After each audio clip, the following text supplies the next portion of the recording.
a bird on a tree. I'm just sitting here. I got time, it's clear to see. From up here, the world seems small. We can sit together. It's so beautiful, you and me. We meant to be in the great outdoors, forever free.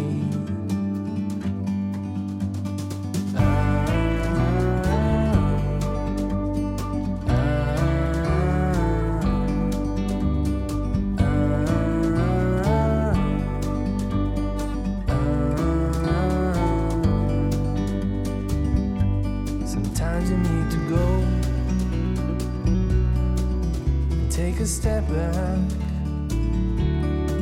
to see the truth around you. From a distance you can tell.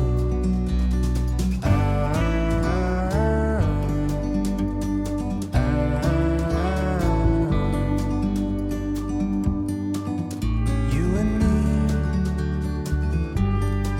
were meant to be in the great outdoors, forever free. You and me, meant to be in the great outdoors, forever free.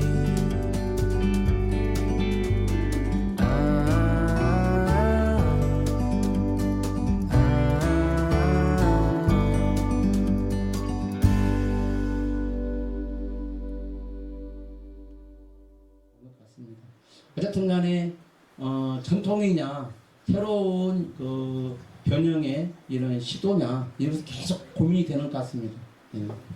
창극의 양식성에 대한 얘기를 우리가 여기 본격적으로 얘기할 수는 없어요, 이 시간에. 근데 그래도 또 이야기가 나오니까 하자면, 아까 우리 이태화 교수도 뭐 잠깐 스치고 지나갔지만, 그 본래 처음 시작하기를 동양극장의 그 신파극 영향을 받아가지고 창극이 이제 시작된 그런 테두리에서 우리가 지금 얼마만큼 벗어나 또는 극복하고 있는가, 이런 생각을 하게 되거든요. 예. 그런 부분에 대한 좀 시사성이 있으면 좀 말씀해 주시죠. 그러니까 박병도 단장 시절에 아까 말한 춘풍해처라든지 또 뭐 이런 작품들은 그냥 그 단장님께서 연극을 전공하셨던 분이기 때문에 창극과 연극과는 또 분명하게 공통된 부모도 많지만 차별성이 있는데, 그래서 이게 창극의 맛이냐 아니면 연극을 그냥 창극 작품을 연극으로 변형시킨 거냐, 늘 이런 고민들이 많았었고, 그래서 단원들 사이에서 그게 얘기가 많았었거든요. 그러니까 그러면서 은희진 단장이 오시면서 정통 창극 신청전이다 이렇게 해서 기존의 그 30년대에 그 창극의 원형이 이루어졌고, 그 다음에 60년대에 전형화되면서 그걸 이제 전통 창극으로 생각하시는 거죠, 선생님께서. 그렇게 갔었는 건데, 이게 창극이 아까 말씀드린 바와 같이 처음부터 우리가 일본의 막 가부키나 경극같이 원형이 없었기 때문에 이 고민은 계속되고 있습니다. 그래서 기존에 내려오던 그 원형을 그대로 고수할 건지 새로운 변형을 통해서 그 두 사이에서 딜레마가 있는 것 같습니다. 근데 아직 그 정답은 없고요. 그래서 브랜드화를 시키려면 누구나 봐도 공감을 하고 많은 인기를 얻기 위해서는, 그래서 이성계 같은 경우 3번에 걸쳐서 그런 시도들을 했고요. 그래서 관현악이나 무용에 비해서는 창극이 조금 어려움이 있다 이런 걸 느낍니다. 맞습니다. 그 형식적인 양식미 같은 것이 갖춰지지 않았기 때문에 예. 어떤 하나의 독립적인 장르로서 주장하기가 상당히 좀 애매한 부분이 있어요. 예. 그래서 사실 지금 다른 단체들에서 창극 단체들에서 하고 있는 걸 보면 판소리가 하나의 소재로 오브제로 쓰이는 게 아닌가 이런 생각을 할 정도로 예. 표현될 경우가 있더라고요. 예. 그래서 다른 말씀이 그 다름이 아니라 지금 이제 저도 박병도 연출께서 쓴 논문도 봤고 그 춘향전을 가지고 논문 쓰셨거든요. 예, 석사논문 썼습니다. 네.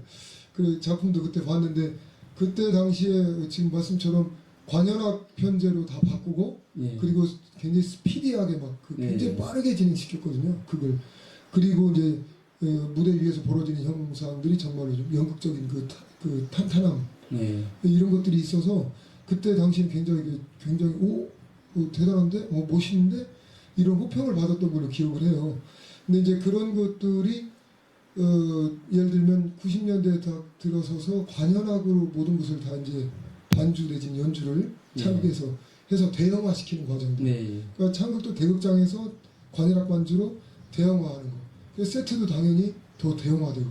네. 이제 이런 현상들을 갖다가 2000년대에 들었으면 무대가 이제 상징화되는 거. 이제 무대가 구체적이지 않고 추상적이고 상징적인 그런 세트로 바뀌고 그리고 이제 관현악은 여전히 쓸 때 많이 쓰죠.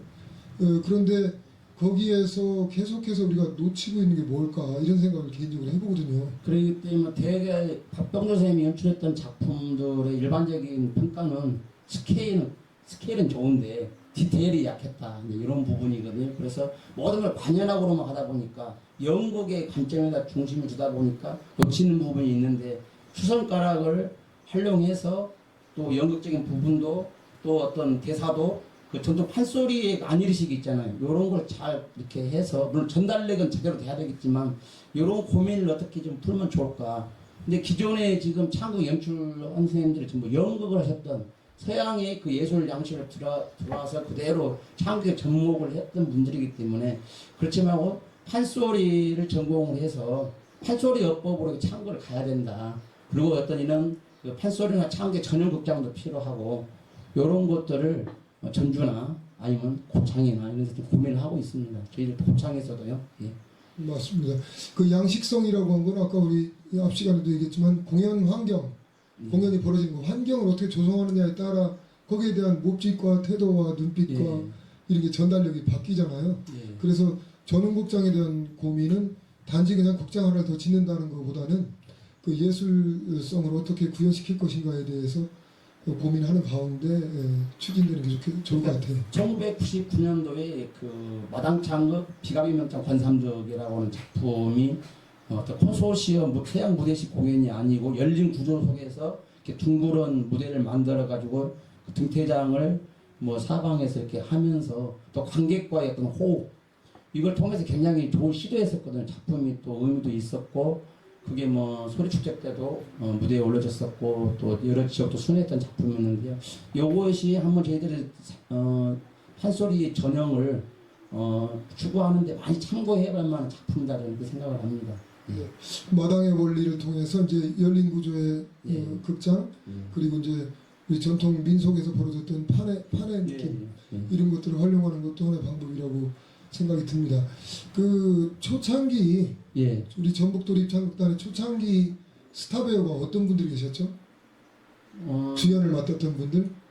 초창기 그때는 그러니까 1988년도에는 그때는 그 개원 당시 34명이었습니다. 그때는 그러니까 창악부, 연주부, 무용부 이렇게 됐거든요. 그렇게 하다가 2000년도에 단회 체제로 창극단, 관현악단, 무용단이 됐었고요. 그때는 이 3단 그냥 단으로 묶여져 있었습니다. 그 이후에 이제 2000년도에 단으로 있게 되고 2011년도에 이제 창극단은 4년 임기제로 이렇게 올려지게 됐고요. 그때는 아무래도 이제 대학을 졸업하고 바로 이렇게 흡수가 됐기 때문에 그때는 특별한 뭐 스타라기보다는 이제는 뭐 다 중년됐지만 그때는 그래서 뭐 스타라기보다는 그냥 선배 이렇게 졸업하신 분들이 주연을 많이 맡아서 했었죠. 예. 그래요. 그 지금 아까 앞 시간에도 얘기했지만 그 어느 단체 같은 경우는 그 젊은 우리가 봤으면 젊지만 이제 30대에 막 진입하는 그런 친구들 중에 스타성 있는 친구들이 있어가지고 그 팬클럽까지 있다고 그래요. 그래서 창극 공연을 하거나 이렇게 하게 되면 그 팬클럽들이 굉장히 많이 매표를 하고 들어와요. 그래서 그런 시너지가 생겨요. 그 혹시 전북도립에도 그런 스타들이 좀 있으면 그리고 사실 스타는 언론과 주변 환경 또 기획자들 관객이 함께 만들어내는 것이지 예. 그 혼자 그 연애자 혼자서 그냥 노력으로서만 완성되는 게 아니잖아요. 예. 그래서 사실은 그 많은 스타들이 좀 발굴되어서 전북 도립창극단에는 아무개 기가 막히게 멋있어. 뭐 한대 가보자. 뭐 이런 분위기가 좀 확산되는 날이 빨리 왔으면 좋겠어요. 예. 오히려 그냥 저희들이 뭐 요즘에 판소리에서 김태현이나 또 그런 사람들 저희 그 이번에 그 관현악단 시추노마켓 때 이렇게 팬으로 해서 한 버스 2대가 오니까 모악단이 한 2,300석이거든요. 다 찰 수 있더라고요. 근데 예를 들어서 인간문화재 선생님이 출연한다고 하더라도 그렇게는 안 되잖아요. 그러니까 출연료 훨씬 비싸죠. 인간문화재 선생님은 250, 그런 김태현은 1,300 이렇게 하는 거죠. 씁쓸한 현실인데 예, 예, 무시할 수 없죠. 예. 우리 연행예술이라는 것은 뭐 그 연행 속에서 가치를 발휘하는 거니까. 오늘 이렇게 이야기를 나누다 보면 사실은 조금 우리가 해결하지 못하고 극복하지 못하는 그 질문과 답들이 있어요. 그죠? 항상 그 창극이라는 것의 정체성이라든지 양식화에 대한 모색 이런 것들을 맞닥뜨릴 수밖에 없는데 이야기하다 보면 이 부분은 확실한 어떤 단안을 내리기가 어렵습니다. 그 학계에서는 그런 거에 대한 논의가 전혀 없나요? 판소리학회나 또는 그런 연구진에서. 그래서 스타가 나오게 하려면 이게 수요가 공급을 촉진하잖아요. 그렇기 때문에 많은 사람들이 관심을 가지고 이렇게 했을 때 소리에 있는 사람들도 단체에 있는 사람들도 열심히 예능을 연마해서 내 가치를 높이려고 이렇게 하는데 이렇게 찾는 경우가 별로 없잖아요. 네, 아니 양식화에 대해서 창극의 양식화.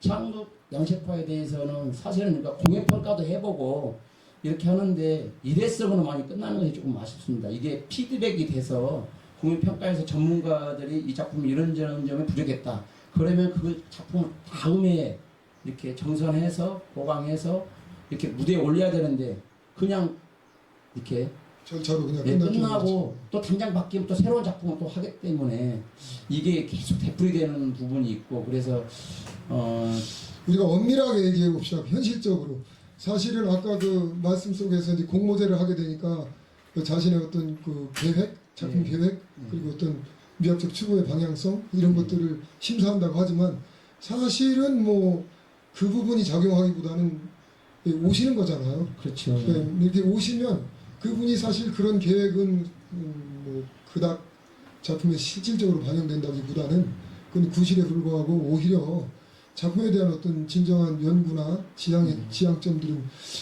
늘 그냥 제자리 걸음이 아닌가 이런. 왜 그러냐면요, 이 예산이 1년 단위 예산이기 때문에 그래서 사실은 기획 부서가 있다고 하더라도 그 다음에 새로운 작품에다도 예산을 올려야 되고 그 작품을 또 다시 올리기 좀 그렇거든요.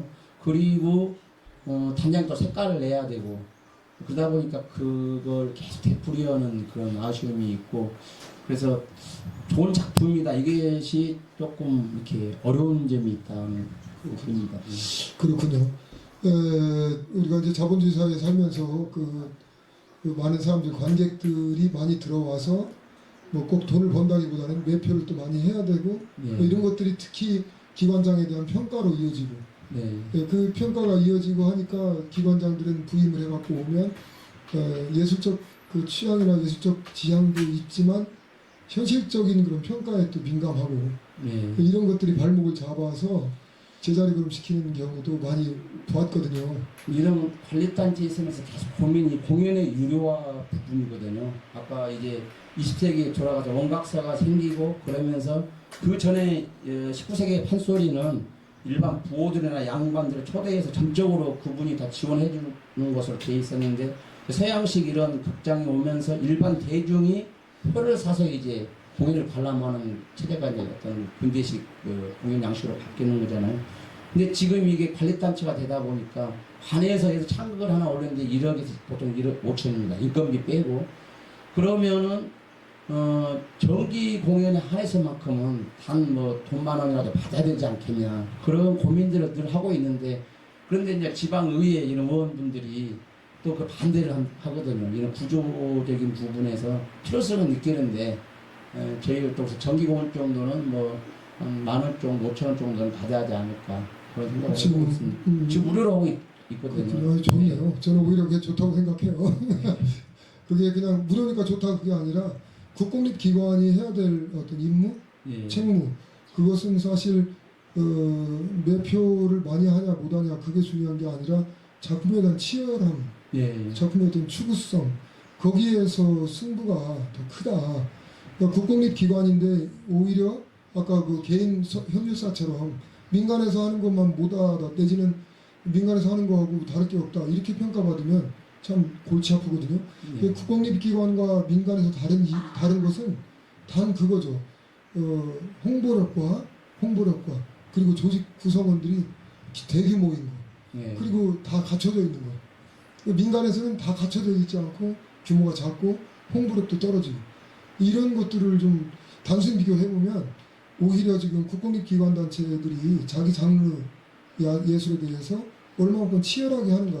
어떤 작품을 열심히 한다 우리는 그 말이 아니라 아까 양식성과 관련해서 창극의 양식성과 관련해서 어떻게 연구해서 우리의 양식을 쌓아가고 만들어갈 것인가 이런 부분이 연구진들도 또는 기획자들도 또는 어떤 학회에 있는 사람들도 아무 고민 안 해요. 그러면 실기인들이 해야 된다. 실기인들은 그럴 수 없죠. 엄밀히 얘기하면 실기들은 봉급을 받고 명령을 받는 사람들이죠. 그러니까 연출자가 오거나 작품이 주어지면 그걸 열심히 할 수밖에 없어. 새롭게 이렇게 합시다라고 얘기할 수가 없는 구조죠. 명령을 받아서 우리 수행하는 사람들이죠. 그러니까 이걸 서로 미루고 있는 게 아닌가 이런 생각이 드는 거예요. 그래서 창극이 생겨난 지 120년, 123년, 130년 된다고 하지만 지금도 조금 더 동양극장에서 했던 신파극에서 벗어나지 못하고 조금도 뮤지컬이나 오페라에서 벗어나지 못한다 이런 생각을 개인적으로 하고 있거든요. 이런 부분은 아마 우리 김정태 박사님이 가장 근본적인 것은 아까 그 20세기에 들어와서 이제 우리 이제 구국을 하게 했었는데 이제 그 뭐 서양의 영화나 연극이나 또 가요나 이런 것들이 들어오면서 자꾸 밀리게 되고 이제 50년대 60년대 뭐 김현수 창극단이라든지 그때가 마지막 자생력이 있는 그 이후에 이제 70년대부터 이제 국가에서 보호 정책 안에서 이렇게 진행이 되다 보니까 그런 자구의 노력들이 많이 부족하고 오히려 이런 민간 단체에서 대학을 졸업하고 청년들이 작품을 이렇게 좋은 작품들을 많이 안 내거든요. 소규모 창극으로 그런 것들이 오히려 더 자생력이 있다고 봐주고요. 어제 판소리 창극은 좀 지역적인 한계가 좀 있습니다. 선생님 말하시피 이렇게 신하위권 그러니까 경기도 남부, 충청남도, 전라남북도 지역이거든요.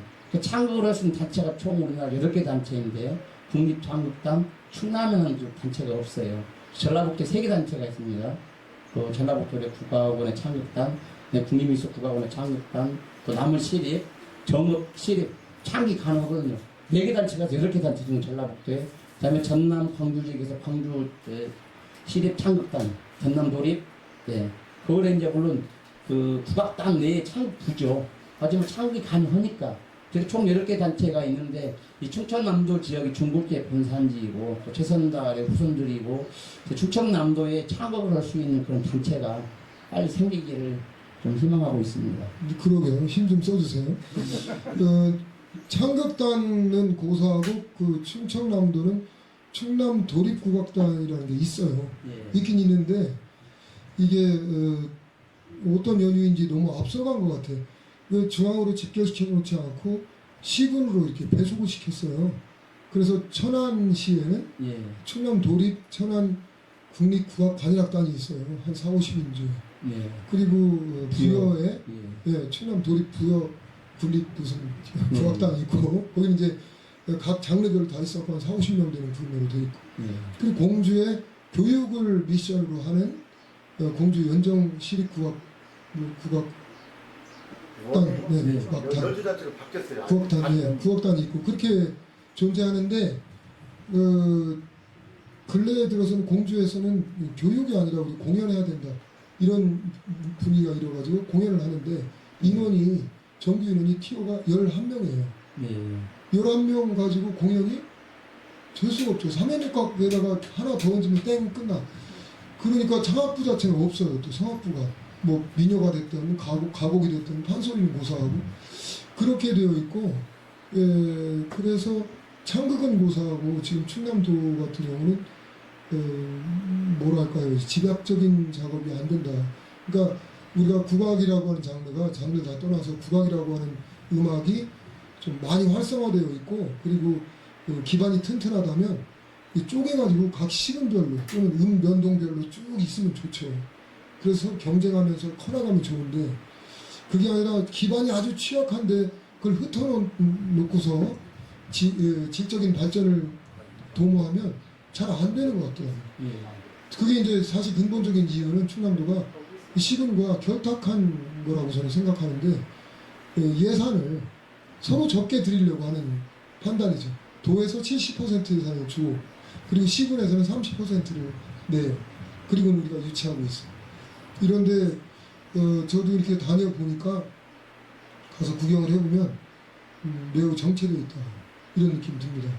그 구성원들의 역량들도 그렇고 또 작품할 때 작품의 결과물들도 그렇고 매우 오랫동안 정체되어 있구나 이런 생각이 들거든요.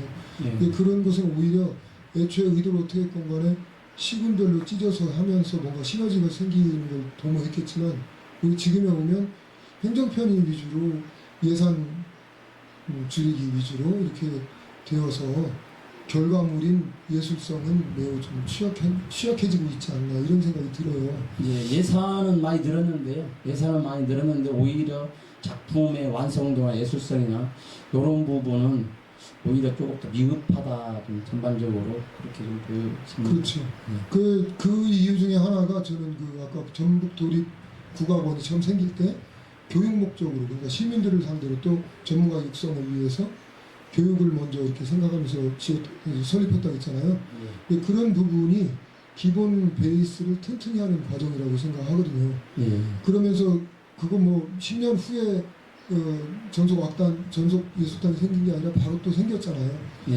그런 과정들이 서로가 어떻게 보면 기반을 넓히면서 전문성을 발양시키는 그런 체계를 갖추게 된 조직이라고 보는데 우리 충남 같은 경우는 앞으로 어떻게 하면 좋을까요? 저희 전라북 도립국악원의 초대 홍경건 원장님이 그분의 5대 손 그 할아버지께서 이제 황율석이라고는 그 호남 실학파 거주시거든요. 그리고 그 아버님이 석전 황욱 선생이라고 그 악필이라고 있습니다. 이렇게 손을 지어서 이렇게 붓글씨를 쓰는 아주 그 우리 지역의 대표적인 우리나라 서예가신데요. 예전에 선비들은 유기계라고 해서 선비들이 갖춰야 될 6가지 항목 중에 두 번째가 음악이잖아요. 그래서 유기계거든요. 그 전통을 이어왔어요. 그리고 초대 홍명훈 원장님도 전주 공부를 다니면서 이 트럼펫 주자였었거든요. 이게 이미 음악을 아는 그 집안의 분위기에서 그 다음에 남다른 감각이 있었고 애정이 있었기 때문에 거의 뭐 이 그 시대적인 분위기는 국악에 대한 그 관심이 없었지만 그냥 당신 혼자 힘으로 국악을 세운 겁니다. 말하면 그런 분 같은 사람이 말 충남도에 있다 하면 빠를 수 있죠.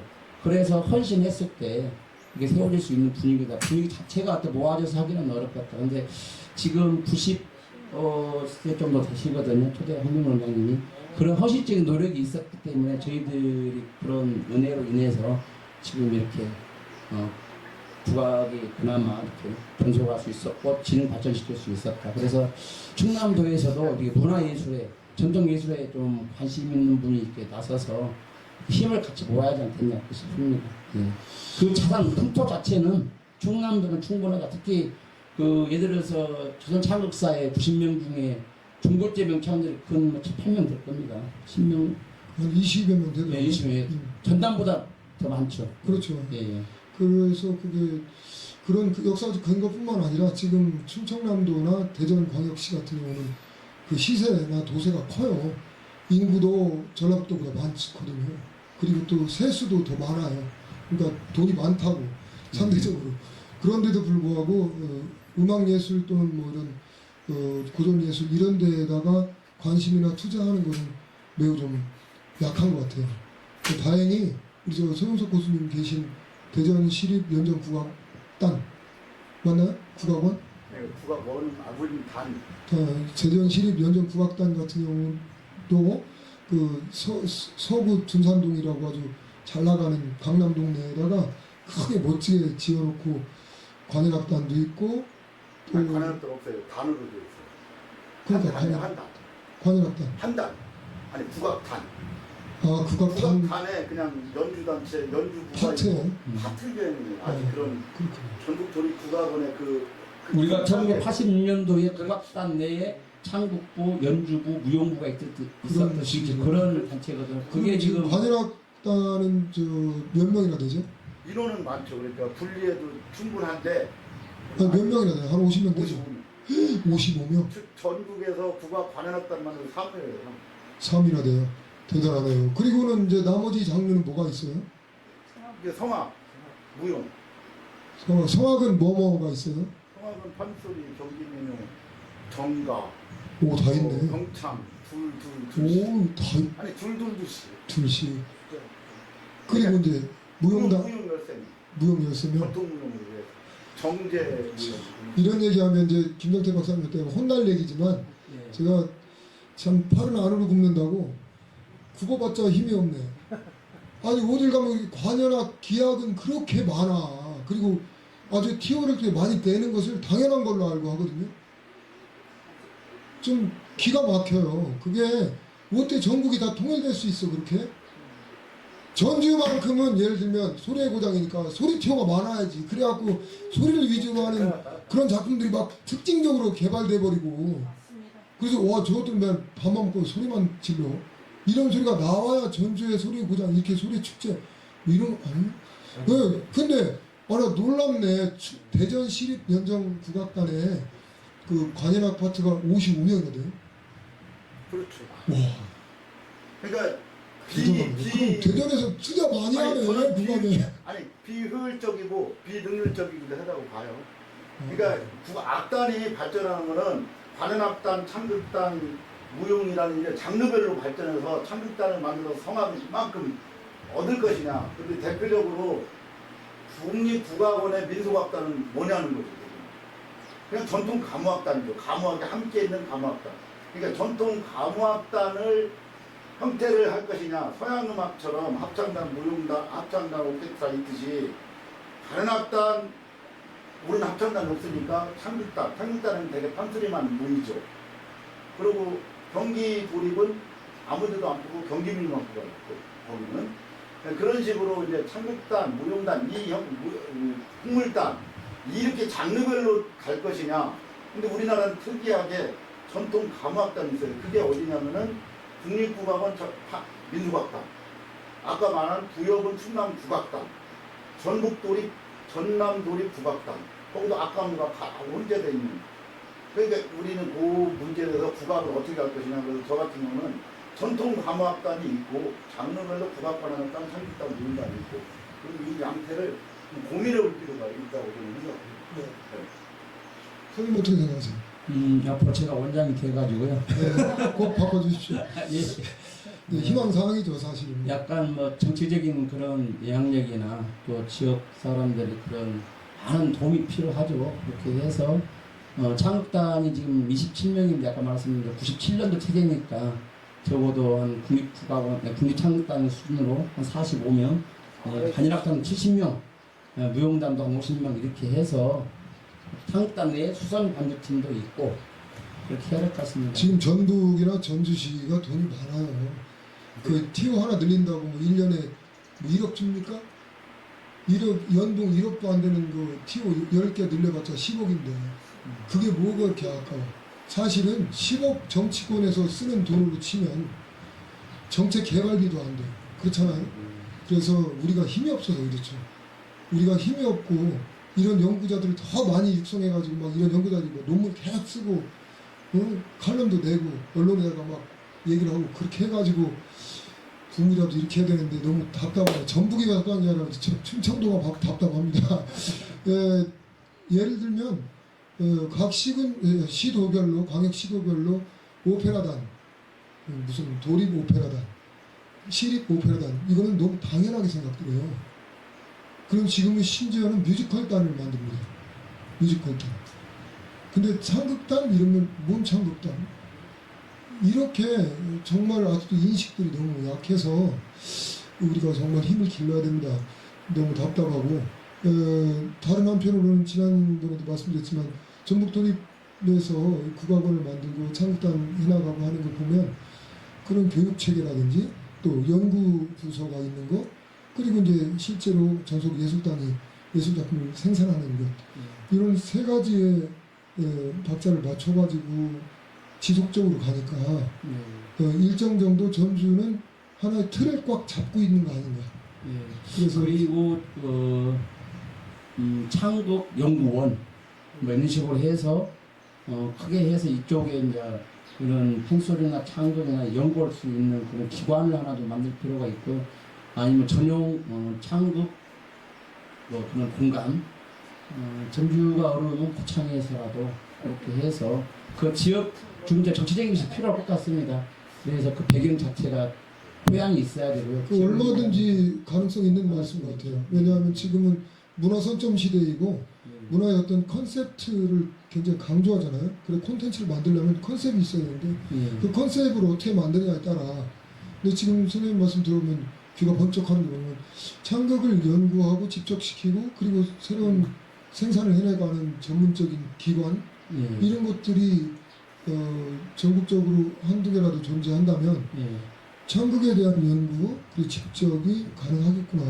50년대 60년대에 요정을 통해서 음식도 먹고 디프레도 하고 공연도 했듯이 연구원을 해서 이제 그런 식은 아니지만 관광하고 연계해서 소리하고 보여줄 수 있도록 그렇게 하면 이제 근대판 요정이 되는 거죠. 좋습니다. 예나 지금이나 우리가 이제 우리 스스로에 대한 정체성에 대해서 고민을 하는 것은 항상 해야 되는 부분이고, 그리고 또 인기를 얻고 또 한편으로 대중들한테 사랑을 받는 것도 또한 놓칠 수 없는, 또는 그게 어떻게 보면 전부라고 할 수 있는 거잖아요. 그런데 갈수록 어떻게 보면 트로트를 어떻게 하면 잘해가지고 뜰 수 있을까. 그리고 또 이번에는 작품을 만들어서 내가 이번에 부임해 왔으니까 사람들이 얼마만큼 호응을 얻을까. 이런 것들에 매몰되면서 실기는 자기가 해왔던 20년, 적게는 15년, 20년, 30년 적봉의 기간을 한 번에 탁 던져버리는, 가볍게 날려버리는 그런 모습들을 보면서 좀 안타깝기도 하고, 또 그 기관장이나 이런 데로 부임해 오신 분들은 그 내표 수입이나 특히 이제 서울 같은 경우는 내표를 그렇게 강조하거든요. 그 기관장 평가에 그 점수가 굉장히 높아요. 유료 관객 수. 그러니까 매번 공연하면 유료 관객을 많이 잡아야 돼요. 그러니까 항상 지금 대중들, 우리로 치면 귀머거리하고 눈 안 보이는 사람들이야. 소리 못 듣는 사람들이지. 정통 소리 들어보지 못하는 사람들이 창극을 와서 돈을 주고 살려면 비싸요. 싼 거 2만 원이고 비싼 거는 3만 5천 원, 4만 원 하니까. 근데 그걸 살려고 하면 귀 제대로 뜨고 있는 사람들이 아니라 귀가 안 닫혀 있는 사람들이니까 사실은 볼거리, 생색내기 이런 쪽으로 작품을 몰고 갈 수밖에 없거든요. 그러다 보면 창극정립위원회라는 것이 김소희 선생님이 강한영 선생님, 그 고창의 강한영 박사님, 그 박사님하고 같이 1980년대 후반에 창극정립위원회라는 것을 만들었거든요. 거기서 논의된 것이 거의 기록에 남아서 읽어보면 딱 요 고민을 하는 거예요. 날로 대중들이 현대화, 대중화되고 관객들은 그런데 우리는 어떻게 하면 창극의 정체성을 살릴 것이냐, 이것이 고민이거든요. 근데 그때나 지금이나 그 고민에서 한 발짝을 못 나가고 있어요. 정체성 부분은 하나 고민이 있고요. 두 번째는 이제 수익성이냐 공공성이냐 이 부분인데, 관립단체이다 보니까 수익성은 자꾸 뒤로 밀리면서 공익적인 부분만 강화되는데, 우리가 창극 배우들도 또는 단장님도 고민할 부분이 어떻게 수익성, 또 수익성 얻기 위해서는 유럽 판매를 하려면 그만큼 또 예술성을 높여야 되는 그런 고민이 함께 하고 있다. 그렇게 말씀드릴 수 있겠습니다. 끝으로 이제 전국도립창극단의 전국도립국악원 안에 지금 학예연구사 제도가 있잖아요. 그 창극을 주로 연구하시는 분이 이렇게 정해져 있나요? 뭐 저는 이제 제가 아무래도 창극단에 있었기 때문에 제가 이쪽으로 오면서 판소리에 대한 지금 연구, 그래서 소리꾼의 호흡법, 발성법, 발음법, 독공 이 부분 해가지고 제가 이제 박사학위를 했었고요. 창극 쪽으로 또 그런 전문가가 좀 나와야 되지 않겠냐. 창극 기법, 연출이라든지 대본, 또 뭐 작창 뭐 이런 부분에 대한 것들도 고민할 수 있는 사람, 젊은 사람, 요즘에 20대 한자는 감각이 뛰어나잖아요. 그런 사람들이 나와서 현대적인 감각에 맞게 변형을 해서 새로운 창극 시도를 계속 해야 되고, 또 대형 창극만을 지향할 것이 아니라 소규모의 이런 창극 적은 예산으로도 효과를 볼 수 있는 그런 작품들을 좀 해야 된다고 생각하고요.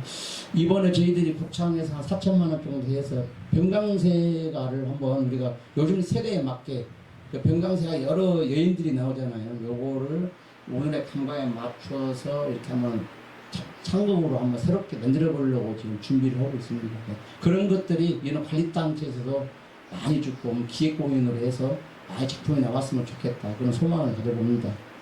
네, 오늘 우리 김정태 박사님 모시고 전북도립 창극단의 창극 활동에 대해서 여러 가지 이야기 들어봤습니다.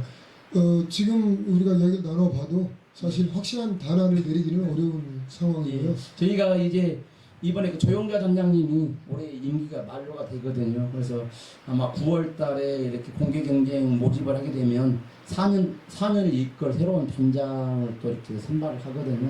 그러면 그 새롭게 되는 분은 꼭 전통력 있고 소리뿐만 아니더라도 젊은 감각으로 이렇게 연출도 할 수 있고 작품을 볼 수 있는 그런 사람이 오게 된다면 우리 전라북 도립부원의 창극단도 새로운 각도에서 좋은 작품을 내놓을 수 있지 않나, 그런 소망을 가져봅니다.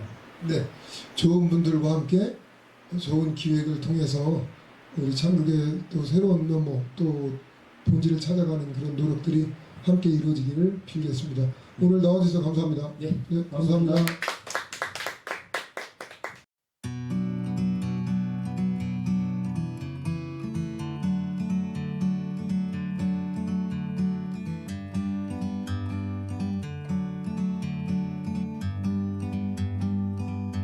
Like a bird on a tree,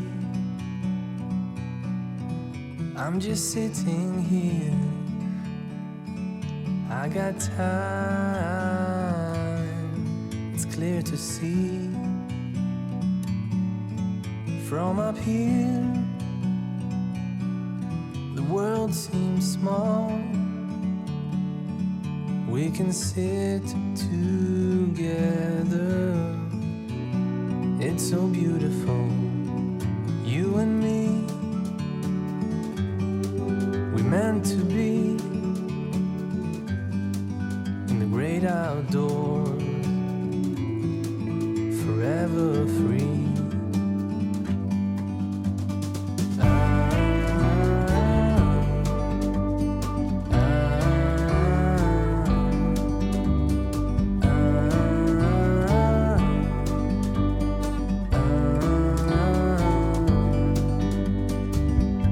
Sometimes you need to go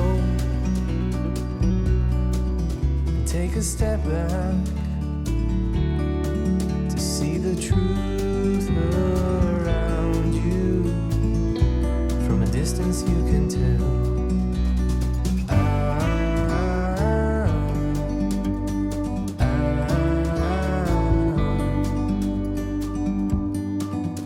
You and me were meant to be